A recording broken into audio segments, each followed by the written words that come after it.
1950 से लेकर 2002 तक आरएसएस हेडक्वार्टर पर आपने भगवा झंडा फहराया। तो क्या सारे आरएसएस के लोग, मोदी, अमित शाह, जितने भी हैं, सुनिएगा एक मिनट, क्या वो सारे दिमागी नक्सल हैं क्योंकि आपने तिरंगे का सम्मान नहीं किया?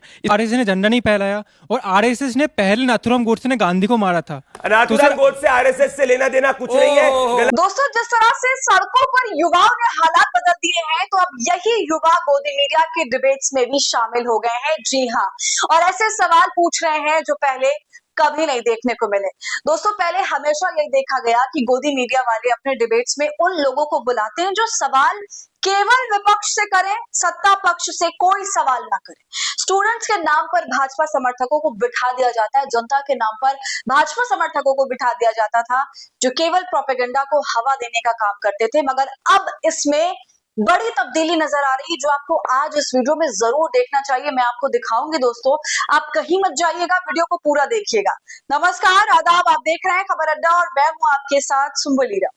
दोस्तों, इंडिया टीवी के मंच पर सवालों की बौछार लगा दी गई, युवाओं की तरफ से, छात्रों की तरफ से, और इन सब में क्लास लगी है आरएसएस की।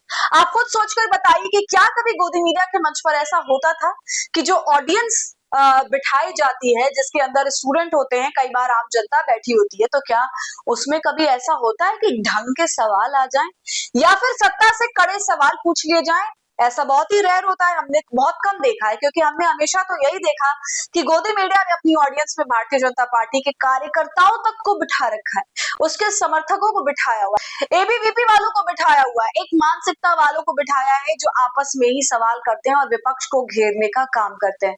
मगर जब से दोस्तों हमारे देश में आंदोलन का एक तरह से दौर शुरू हो गया, हवा चल पड़ी, एक के बाद एक, कोई अब शांत नहीं रहना चाह, अपने लिए आवाज ऊंची कर रहा है, अपने हक को मांग रहा है, बढ़ चढ़ के मांग रहा है, गलत काम के खिलाफ, चोरी के खिलाफ आवाज उठा रहा है और कह रहा है कि इसमें बेहतरी लाओ, क्योंकि दोस्तों ये सरकार कभी भी जवाबदेही नहीं तय करती। हम सभी जानते हैं भारतीय जनता पार्टी एनडीए की जो पूरी सरकार है, इसमें कभी भी जनता को ठीक तरह से जवाब देना जरूरी नहीं समझा।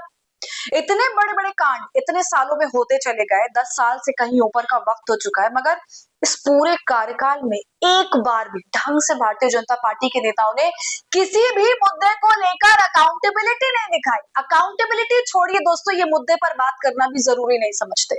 इस्तीफा देना तो जैसे लिस्ट में कभी था ही नहीं। हर चीज को नॉर्मलाइज किया जा रहा था हमारे देश में, मगर दोस्तों नीट के पेपर लीक और उसके अलावा तमाम कॉम्पिटिटिव एग्जाम्स के जिस तरह से पेपर लीक होने लगे धड़ल्ले से, तब से मामला भयंकर हो गया, बिगड़ गया। इसको लेकर छात्र सड़क पर आ गए और अकाउंटेबिलिटी तय करवाई। जिस पार्टी में कभी इस्तीफा नहीं हुआ, वो भी कैबिनेट मंत्री का, वो तक करवा दिया। तो ये बहुत बड़ा चेंज था और दोस्तों इस बदलाव के बाद पूरे भारत में बदलाव देखने के लिए मिला। ना सिर्फ जेनजी बल्कि जेन अल्फा भी सड़कों पर है।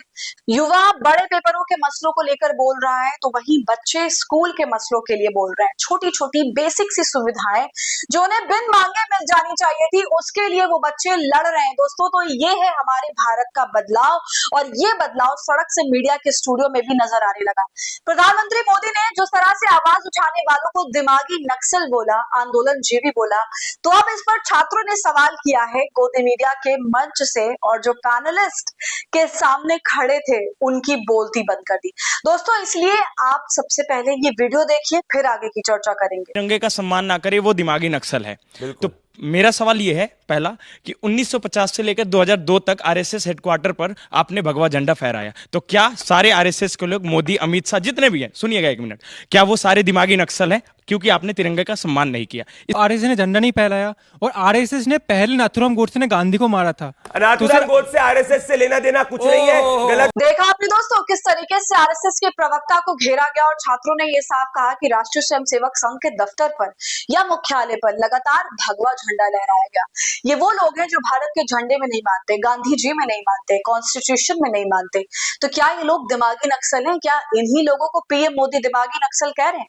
दोस्तों, ये सवाल बिल्कुल टू द पॉइंट था। इसका कुछ भी खास जवाब जो है वो प्रवक्ता नहीं दे पाते, क्योंकि वो यहाँ पर जाहिर सी बात है फंस गए।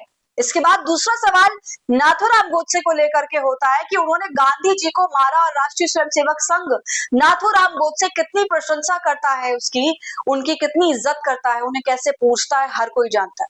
तो यहाँ पर युवाओं का कहना था कि आपके संघ वाले तो ऐसी मानसिकता वाले व्यक्ति की प्रशंसा करते हैं, तो क्या पीएम आप जैसे ही लोगों को दिमागी नक्सल बोल रहे हैं।